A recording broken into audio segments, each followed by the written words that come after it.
يصدر عسقلاني يصدر عسقلاني احكي عن تحرير بلادي الله اكبر نادي ودعس على محتل بلادي.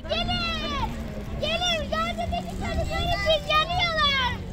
Gelin Gazze'deki çocuklar için gelin. Gelin. Gelin Gazze'deki çocuklar için gelin. Gelin Gazze'deki çocuklar için gelin. Yanıyor gelin. Gazze yanıyor gelin.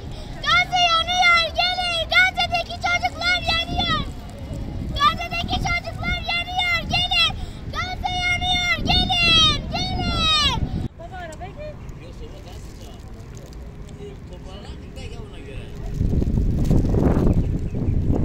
Gelin gelin Gazze'ye yardıma gelin. Gazze'ye umuda gelin.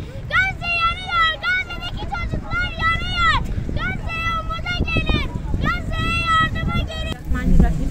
20 Kasım'dan itibaren Elazığ Umut Kervanı ve Yetimler Vakfı olarak Ahmet Aytar Meydanı'nda Gazze bir umut ol temasıyla kermesimizi açtık. Gerçekleştirmiş olduğumuz kermesimiz ilk beklediğimizden daha yoğun bir ilgi gördü.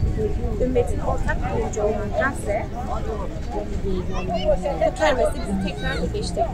Kermesi iştirak eden Elazığ halkı hem alışverişini yaptı hem de hayır yapmak adına evlerinden bir şeyler yapıp getirdi. 7'den 70'e kadın, erkek, çocuk hiç kimse fark etmeksizin kardeşlerimiz ve çocuklarımız yüreğimizdeki ateşin sesi oldu. Elazığ Umut Kervanı ve Yetimler Vakfı olarak bir nebze de olsa Gazze'ye umut olmaya çalıştık. Biz kermesimiz bitse bile tekrardan Elazığ Umut Kervanı olarak bu yardımlarımızı devam ettirmeye çalışacağız.